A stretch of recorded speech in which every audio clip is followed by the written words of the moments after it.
A demanda por vacinas contra a Covid-19 atualmente excede a oferta no Brasil e em vários países do mundo. Especialistas estimam que entre 70% e 90% da população deve ser vacinada para bloquear a propagação do vírus e alcançar a chamada imunidade coletiva, que ocorre quando um número suficiente de indivíduos está imune a uma doença para impedir a sua disseminação. E nós continuamos longe desse valor. O nosso país havia aplicado até terça-feira ao menos uma dose dos imunizantes da Coronavac e da Covishield em mais de 16,2 milhões de brasileiros, o que representa 7,68% da população. Já a segunda dose foi dada a pouco mais de 4 milhões e 800 mil pessoas, um índice de 2,28%. Por conta desse ritmo, um vídeo produzido pela Frente Nacional de Prefeitos e divulgado na segunda-feira faz um apelo para que haja ajuda internacional ao Brasil no combate à pandemia. Com 3 minutos e 22 segundos de duração, a peça conta com declarações de 8 mandatários, além do presidente da FNP, Jonas Donizete. 6 dos prefeitos que aparecem no vídeo comandam capitais. São eles Eduardo Paes, do Rio, Bruno Reis, de Salvador, Edmilson Rodrigues, de Belém, José Sarto, de Fortaleza, Edivaldo Nogueira, de Aracaju e Jean Loureiro, de Florianópolis. A prefeita de Pelotas, Paula Mascarenhas, também está presente. A esperança por dias melhores, mesmo sofrendo com tantas barreiras. Acreditamos que com a ajuda de outras nações, podemos disponibilizar leitos, medicamentos, testagem gratuita, vacinas, oxigênio, auxílio às populações mais vulneráveis. Acreditamos na ciência e precisamos de mais vacinas. Precisamos começar agora a acelerar os programas de vacinação. Aumentar as medidas anti-aglomeração, punir informações falsas, reforçar as medidas preventivas e o mais importante, precisamos trazer a esperança de volta. E falando no Rio Grande do Sul, nós somos o 5º estado que mais vacinou com a segunda dose, cerca de 2,59% da população. Considerando a primeira, o índice é ainda maior, 9,23%, o 6º índice mais elevado do país. Para tentar melhorar esses números, o governador Eduardo Leite assinou em janeiro um documento em que manifesta o interesse da sua gestão em adquirir a vacina russa Sputnik V. Essa compra só pode acontecer se a Anvisa, que é a Agência Nacional de Vigilância Sanitária, autorizar o uso aqui no país. E também, caso o Ministério da Saúde não inclua o produto no Plano Nacional de Imunização. E no Direto ao Ponto de hoje, nós avaliamos justamente os ritmos de vacinação aqui no Brasil e também no Rio Grande do Sul. Hoje é dia 30 de março e eu sou Eric Halp. Bem-vindos.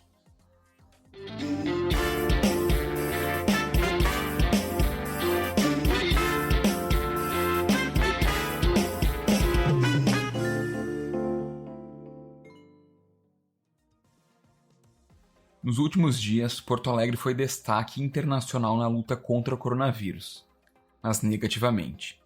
Veículos como The New York Times, NBC News, Wall Street Journal, Reuters e BBC mencionaram diretamente o colapso hospitalar na cidade e o crescimento no número de óbitos. Apesar disso, a capital gaúcha segue liderando o ranking de pessoas vacinadas com a primeira dose entre as 27 capitais do Brasil, incluindo o Distrito Federal. De acordo com o vacinômetro, atualizado às 9h24 desta manhã, receberam a primeira injeção 215.089 pessoas, correspondendo a 14,42% da população geral da cidade. Mas se a gente considerar o número de pessoas que compõem a população alvo neste momento, de 783 mil, o percentual sobe para 85,79%. Quando a gente fala da segunda dose, o índice é de 29,41%. Em entrevista à Rádio Guaíba nesta manhã, o secretário de Saúde de Porto Alegre, Mauro Esparta, comentou essa situação. O primeiro lote que chegou 51.300 vacinas e 51.300 que era para reserva para a segunda dose, né? Depois o governo começou a nos orientar que nós usássemos todas elas na primeira dose, para fazer mais rápido, né? Isso nos remeteu aí a essa liderança nas capitais do país, né? Não era isso que nós estávamos buscando agilidade, né? Os números depois mostraram isso e a gente quer continuar com essa agilidade e vacinando o mais rápido possível, que é a melhor maneira de nos protegermos da doença, né? Além, é claro, dos protocolos sanitários, dos cuidados que tem que ser feito, evitar aglomeração, que a gente insistentemente tem falado e que parece que a nossa população, principalmente os mais jovens, estão começando a entender. E quem fala agora sobre esse tema, junto com a minha colega Brenda Fernandes, é o professor do curso de Saúde Coletiva da URGS, Alcides Miranda.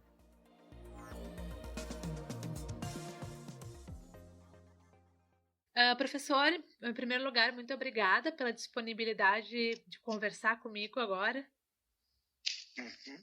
Para a gente começar nossa conversa, professor, que leitura que tu faz do cenário epidemiológico no Rio Grande do Sul agora e o que a gente pode esperar para as próximas semanas, tendo em vista o curso da vacinação? Bom, em primeiro lugar, é importante dizer que quando a gente refere um contexto, por exemplo, está falando do Rio Grande do Sul, ele não é um contexto homogêneo. Nós podemos ter tendências diversas no território. Por exemplo, se tu me pegar a região metropolitana de Porto Alegre e comparar com outras regiões, talvez eu tenha leituras distintas, né? Então, é só uma observação preliminar, porque quando a gente fala de Rio Grande do Sul, às vezes a gente fala de indicadores, como o governador tem feito, inclusive, e que podem nos passar uma ideia errada do que está acontecendo, porque muitas vezes tu tem problemas, prioridades em alguns pontos do território e em outros não. Então, essa é uma questão importante. A tendência é que nós tivemos assim, um acréscimo importante, né, no final de fevereiro, agora bem no início de março, não só de casos diagnosticados. Isso não se deve ao aumento da disponibilidade de testes, portanto, houve realmente um aumento da incidência de casos. Ao haver o aumento da incidência de casos, nós tivemos também um aumento da complicações, né, demandas para busca de serviços hospitalares. Isso levou a um aumento da letalidade. O que é a letalidade? Quer dizer, dentre aqueles que testaram positivo, qual foi a proporção dos que evoluíram para morte, para óbito? Isso aumentou discretamente nesse período que eu estou falando agora para ti, no final de fevereiro, início de março. E ao analisar os dados, o que eu encontrei? Uma parte significativa dos óbitos que ocorreram sequer houve hospitalização. Vou te dar um exemplo. Ao longo de 2020, nós tivemos uma proporção, né, dentre as pessoas que evoluíram para a morte, daqueles que foram hospitalizados. Então, mais ou menos em 2020, a maior parte, mais de 80% das pessoas que morreram, elas chegaram a ser hospitalizadas. Então, praticamente assim, de cada 10 pessoas que morreram de Covid no ano passado, 8 chegaram a ser hospitalizadas. 2 morreram sem passar pela hospitalização. Agora, nesse período recente que eu estou te falando, fevereiro e março, aumentou consideravelmente a proporção de pessoas que evoluíram para a morte sem sequer ter sido hospitalizadas. Elas morreram na UPA, morreram esperando, né, na fila, ou morreram em outros locais sem o acesso ao recurso hospitalar. Isso é um indicador de como a letalidade aumentou, né, nessas últimas semanas, não só em função assim, do aumento da virulência, porque a gente sabe que estão circulando cepas, né, do vírus que já são mutações. Isso está acontecendo porque demorou a ocorrer a vacinação e deu tempo para o vírus se replicar e se adaptar, mas também porque não ocorreram as medidas necessárias para evitar a exposição, né, ou para pelo menos mitigar a exposição. E aí, assim, se o SUS deu conta, segurou as pontas no ano passado, não chegou a colapsar, os casos de colapsamento do SUS foram pontuais, né? A gente refere Manaus, refere alguns momentos em alguns lugares. Essa tendência recente, ela foi mais sistêmica, porque ela provocou um aumento de demanda em boa parte da rede de serviços, e nós chegamos a ter colapsos localizados aqui no Rio Grande do Sul, em alguns momentos nessas últimas semanas. Por fim, né, o que está acontecendo agora, de 1 a 2 semanas para cá? Como não chegou a haver um lockdown, né? Chegou a haver assim, um aumento das restrições, um aumento relativo das restrições, apesar da resistência de alguns prefeitos. E esse aumento relativo das restrições diminuiu as exposições e, portanto, diminuiu também, né, os contágios, as complicações e a demanda para os hospitais. Professor, em relação à cobertura da vacinação, o Rio Grande do Sul ele aparece entre os estados com maior índice de vacinação no país.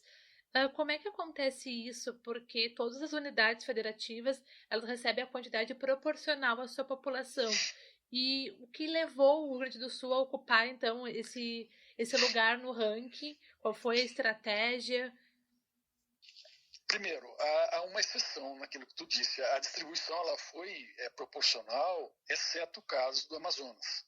No caso do Amazonas, foi mandado uma quantidade maior de insumos em função daquela situação crítica que havia lá. Então, a gente tira o Amazonas dessa lista, né? Dentre os estados que receberam as vacinas, né, de acordo com esse perfil populacional, a agilidade em vacinar, ela depende muito, né, da rede de serviços e da logística que é estabelecida no estado. Aqui no caso do Rio Grande do Sul, isso foi operado de uma forma rápida. Eu acho que é importante. Agora, também é importante chamar a atenção que a maior parte das pessoas que foram vacinadas, né, embora sejam as pessoas com maior vulnerabilidade, faixa etária, etc., são pessoas que estavam mais protegidas, inclusive. Nós temos uma altíssima mortalidade na população com mais de 60 anos do Rio Grande do Sul. Mais de 80% dos óbitos que a gente teve da Covid até agora foram com pessoas de mais de 60 anos. Evidentemente, essas pessoas são prioridade, tá? Mas nós temos pessoas que estão se expondo ao vírus e estão circulando o vírus em função de necessidades sociais, como, por exemplo, motoristas, polícia militar, pessoas que estão trabalhando, né, nesse momento, que deveriam estar na lista de prioridade também, não estão. Por enquanto, não estão. O que está acontecendo no Rio Grande do Sul, infelizmente, é que, inclusive, algumas corporações estão levando alguma vantagem. Abriu-se aqui em Porto Alegre vacinação para profissionais de saúde, inclusive em farmácias da rede privada, onde a pessoa faz uma autodeclaração, vai lá e toma vacina. O motorista do ônibus, o policial militar que está circulando por necessidade, não foi colocado nessa lista de prioridade. Sim. Então, eu acho que deveria haver uma ponderação, porque a vulnerabilidade, os grupos mais vulneráveis seguramente são prioridade. Não estou dizendo que não são. Mas também os grupos mais expostos deveriam ser colocados na lista de prioridade da vacinação. E aí tu alcança uma boa proporção, o Rio Grande do Sul está entre os... Até anteontem estava entre os 5, né? Ontem já não estava mais, ontem já tinha saído da lista dos 5, mas o Amazonas está na lista. Então, se a gente tirar o Amazonas, o Rio Grande do Sul continua na lista dos 5. Significa que, dada a escassez da vacina, né, da distribuição da vacina, o Rio Grande do Sul está operando com uma logística melhor do que a maior parte dos estados. Ponto positivo. Ponto positivo para o Rio Grande do Sul. Agora, poderia aprimorar, eu acho, a distribuição. Eu acho que o movimento que o governo do estado fez, juntamente com outros governadores, de montar um consórcio e tentar superar, né, a negligência intencional do governo federal, que eu digo que eu acho que é uma negligência intencional da parte do governo federal, superar essa dificuldade e adquirir mais insumo, comprar mais insumos, é uma medida positiva também. Sim. Eu acho que esse é um aspecto positivo da iniciativa do governo do estado. O professor, e o governo federal deu também indicação de aplicação de uma primeira dose da vacina para o maior número de pessoas, aumentando aí o intervalo até a administração da segunda. O que é possível dizer sobre essa estratégia e que consequências pode trazer para a imunização da população? No aspecto, digamos, de marketing, né, tu melhora a proporção. Aí tu aumenta aquela... Sai sempre lá na mídia, né? Tantos por cento da população estão vacinada. Se tu usa todo o insumo disponível para dar a primeira dose, tu vai melhorar isso. Mas tu cria esse problema de que se tu não conseguir repor a segunda dose em tempo hábil, O tempo hábil, no caso da Coronavac, são algumas semanas. No caso da Oxford, são 3 meses, 2 meses, 3 meses. Quer dizer, se na logística aí internacional de tu ou adquirir um insumo ou adquirir a base para fabricar aqui no país, não ocorrer, tu vai criar uma situação de que as pessoas vão estar sem o acesso a essa segunda dose. E essa é uma aposta, aquela aposta assim, talvez quem tiver a primeira dose vai ter uma proteção razoável para criar aquela barreira que se espera. Então, esse tipo de aposta, ele só acontece quando a gente tem a escassez disso. É o que está acontecendo. Faltou planejamento, faltou antecipação, principalmente da parte do governo federal, muito mais, né, como eu disse antes, intencional, uma negligência intencional do que outra coisa. Os governos dos estados e dos grandes municípios naturalmente tiveram dificuldades para tomar iniciativa e negociar separadamente a compra desse insumo de forma antecipada, e agora, como se diz no jargão popular, está todo mundo correndo atrás do prejuízo, né? E apesar do governo federal, há esse movimento, né? Há uma perspectiva de curto e médio prazo de, mesmo usando todas as doses, ou quase todas as doses, para fazer só a primeira vacinação, haja tempo de chegar reposição e poder fazer a segunda dose. Então, essa é uma aposta. Eu digo que é uma aposta em função da necessidade, de escassez. Sim, e pensando a vacinação... Então, eu não vou fazer um juízo de valor. Eu acho que, estrategicamente, é uma iniciativa esperada para uma situação dessa de escassez. Pensando a vacinação como uma estratégia coletiva, que papel poderiam ter as clínicas privadas em um futuro próximo, sem que se constitua uma concorrência desleal com o SUS? Veja, os países do chamado primeiro mundo resolveram essa questão de uma forma bastante plausível, que inclusive foi copiada nessa lei que autoriza aí que as empresas privadas comprem a vacina. O que foi definido? Primeiro, tem que atingir uma proporção, uma cobertura vacinal para depois autorizar que as empresas utilizem as vacinas para usar ao seu critério. Aqui no caso brasileiro... Alô? Oi, tô ouvindo. Alô? Tá, não pensei que tinha caído. No caso brasileiro, o que se estabeleceu é que se vacine pelo menos os mais vulneráveis. Isso daria uma cobertura aí, talvez de 30% a 40%. Vou te dar o exemplo do Reino Unido. O Reino Unido estabeleceu que até uma cobertura de 80%, todas as vacinas seriam usadas como recursos públicos. Depois que atingisse a cobertura de 80%, que é a cobertura que protege, né, que quebra a cadeia de transmissibilidade, empresas privadas poderiam adquirir a vacina e utilizar ao seu critério. Então, aqui no caso brasileiro também se estabeleceu que as empresas que comprarem vacina têm que doar uma parte dessa compra, né, do insumo para o SUS. Eu acho que nós temos aqui uma situação iníqua, secular, e se a gente observar hoje, eu vou repetir o que eu já te disse, mas usando agora para esse exemplo. Se tu observar agora quem está vacinado até agora, são 6% da população, mas se tu olhar de perto quem são esses 6% da população, mais uma vez a gente vai denotar que são pessoas brancas, pessoas com uma faixa de renda razoável, pessoas que moram em determinadas áreas e que, em tese, né, elas estão acessando mais porque elas têm uma faixa etária maior.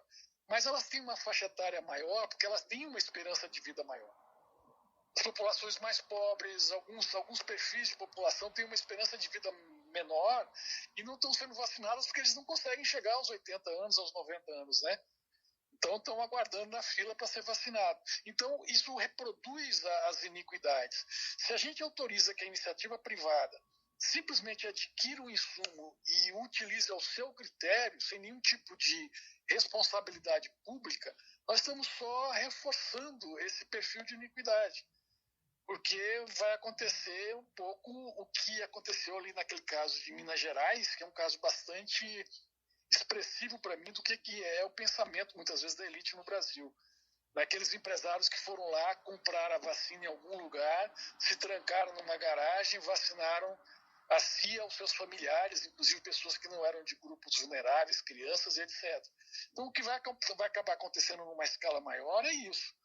Os empresários vão vacinar os seus trabalhadores para manter a sua produção, para manter o seu lucro, enquanto a maior parte da população vai continuar aguardando na fila, exposta, circulando por necessidade social, não porque quer, e mantendo, esse padrão de contágio, de complicação, de morte que a gente tem até agora.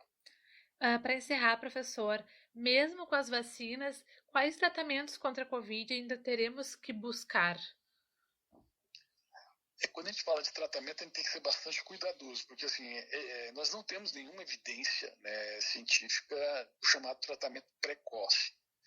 Quando a pessoa tem uma complicação e está hospitalizada, nós temos, e muito rapidamente ao longo desses últimos meses, a clínica evoluiu rapidamente e alguns tratamentos, inclusive aqui mesmo a Fundação Oswaldo Cruz desenvolveu um soro para terapia para evitar determinadas complicações. Então, assim, como acontece em tempos de crise, isso não é novidade, na Grande Guerra aconteceu isso, tal.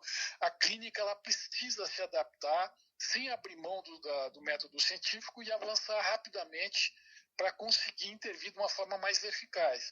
Então, nós temos alguns tratamentos e algumas, digamos assim, algumas inovações com relação ao tratamento das complicações que estão sendo utilizadas com alguma eficácia, e eu acho que vão ficar para o futuro, para se utilizar nos casos. Nós vamos continuar tendo casos de Covid nos próximos meses, talvez nos próximos anos, não mais uma pandemia, mas surtos localizados, e aí a gente vai poder lidar melhor com esses casos, com essas complicações. Então eu acho que isso é um avanço, um avanço considerável. Agora, com relação às chamadas terapias precoces, que são preconizadas aí, o que nós estamos tendo é o contrário. Nós estamos tendo vários casos de complicações pelo uso indevido de medicamentos como ivermectina, hidroxicloroquina e outras tantas, que estão provocando não só complicações clínicas, mas também o aumento à exposição. A pessoa toma aquele medicamento convencida de que aquilo vai protegê-la e ela acaba se expondo mais. E ao se expor, às vezes ela se contagia, pode ter um caso mais leve, mas ela vai transmitir o vírus adiante, ou ela pode até ter uma complicação e morrer. Então as UTIs estão cheias de pessoas, são inúmeros os casos de pessoas nas UTIs, pessoas que tentaram utilizar esse tal de tratamento precoce, e está mais do que evidenciado que esse equívoco, mais uma vez, não é um equívoco, digamos assim, involuntário. Houve uma intencionalidade em se propagar o uso desse tipo de terapia ineficaz, com efeitos colaterais. Houve uma maior exposição de pessoas que poderiam ter se protegido melhor. E, mais uma vez, óbitos evitáveis. E eu acho que as pessoas que são responsáveis pela disseminação desse tipo de informação, inclusive médicos, eles têm que ser responsabilizados, eu acho que até criminalmente, porque eles realmente induziram uma exposição indevida e ocasionaram óbitos evitáveis. Certo, professor. Muito obrigada por todos os esclarecimentos. O Direto ao Ponto de hoje fica por aqui. Eu sou Eric Haupt e a edição é de Israel Mesquita. Até a próxima. Tchau, tchau.